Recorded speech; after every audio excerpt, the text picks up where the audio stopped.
Latest updates ఎప్పటికప్పుడు పొందడానికి big TV WhatsApp channel follow అవ్వండి. లింక్ డిస్క్రిప్షన్ లో ఉంది.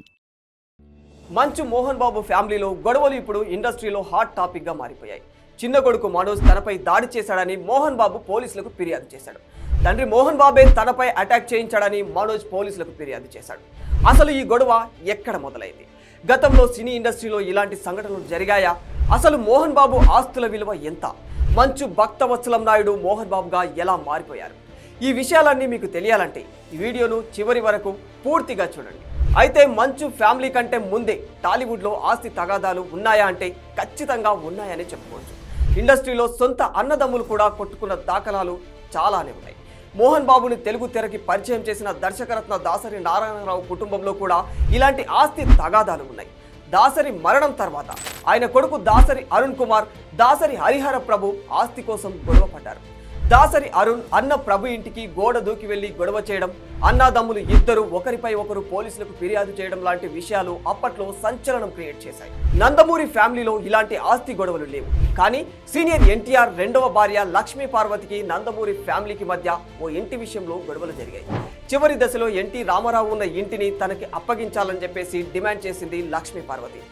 ఇక అక్కినేని నాగేశ్వరరావు కొడుకులు అక్కినేని నాగార్జున, అక్కినేని వెంకట్ మధ్య కూడా ఇలాంటి ఆస్తి తగాదాలు వచ్చాయని వార్తలు వినిపించాయి.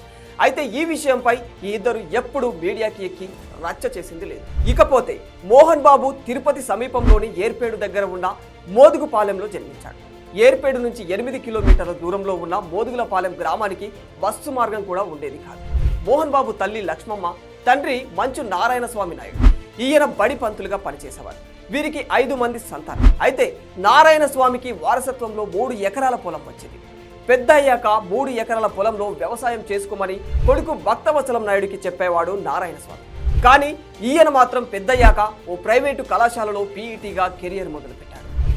ఒకసారి భక్తవత్సల నాయుడిని చూసిన దర్శకరత్నం దాసరి నారాయణరావు సినిమాల్లోకి తీసుకువచ్చి నటుడిగా మార్చారు మోహన్ బాబుని. అంతేకాకుండా భక్తవత్సలం నాయుడికి మోహన్ బాబుగా నామకరణం కూడా చేసింది ఆయనే. అలా దాసరి నారాయణరావు దర్శకత్వంలో వచ్చిన స్వర్గం నరకం సినిమా మోహన్ బాబు కెరీర్ని మలుపు తిప్పేసింది.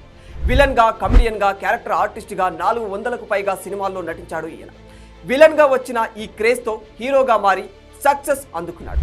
పెదరాయుడు సినిమా హిట్తో ఇండస్ట్రీలో రికార్డు సృష్టించాడు. 1982లో నిర్మాతగా మారి శ్రీ లక్ష్మీ ప్రసన్న పిక్చర్స్ బ్యానర్ స్థాపించిన మోహన్ బాబు దాదాపు 42 సినిమాలను నిర్మించాడు. వరుస ఫ్లాపులతో ఒకానొక దశలో దివాలా తీసే పొజిషన్కు వచ్చిన మోహన్ బాబుకి అల్లుడు గారు మూవీ కంబ్యాక్ ఇచ్చింది.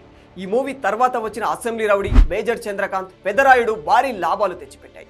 ఇండస్ట్రీలో ఎన్నో ఆటుపోట్లు, ఇబ్బందులు ఎదుర్కొని నేడు కోట్లాది రూపాయలకు అధిపతిగా మారిపోయాడు Mohan Babu. Sree Vidyanikethan, Mohan Babu university, Sree Vidyanikethan educational trust, ఇలా ఎన్నో సంస్థలను స్థాపించిన మోహన్ బాబు రాజకీయాల్లోనూ సక్సెస్ సాధించాడు. ఇలా సంపాదించిన ప్రతి రూపాయిని ఎంతో జాగ్రత్తగా ఖర్చు చేస్తూ దాదాపు 600 కోట్ల ఆస్తులను కూడగట్టుకున్నారు మోహన్ బాబు. ఆస్తుల పంపకంలో కూతురు లక్ష్మీ ప్రసన్నకి మొదటి ప్రాధాన్యత ఇచ్చిన మోహన్ బాబు పెద్ద కొడుకు విష్ణుకి తర్వాతి స్థానం ఇచ్చాడట. చెప్పిన మాట వినకుండా రెండో పెళ్లి చేసుకున్న చిన్న కొడుకు మనోజ్కి తక్కువ ప్రాధాన్యత ఇవ్వడంతో కుటుంబంలో తగాదాలు మొదలయ్యాయని తెలుస్తుంది. ఈ క్రమంలోనే దుబాయ్లో ఉన్న మంచు విష్ణు ఎంట్రీ ఇచ్చి తమ్ముడు మంచు మనోజ్ని, అతని కుటుంబాన్ని ఇంటి నుంచి ఖాళీ చేయించాడు. ఈ క్రమంలో కేవలం ఒక ఇంటి కోసం ఓ బడా ఫ్యామిలీ రచ్చకెక్కినట్లయింది. ఏదేమైనా టాలీవుడ్లో ఆస్తుల కోసం ఎన్ని గొడవలు జరిగినా మంచు కుటుంబం చేసుకున్నంత రచ్చ ఇంతకు ముందు ఎవ్వరూ చేసుకోలేదు. అందుకే ప్రస్తుతం ఈ మ్యాటర్ కాస్త హాట్ టాపిక్ గా మారిపోయింది. For more videos like this, subscribe Big TV channel.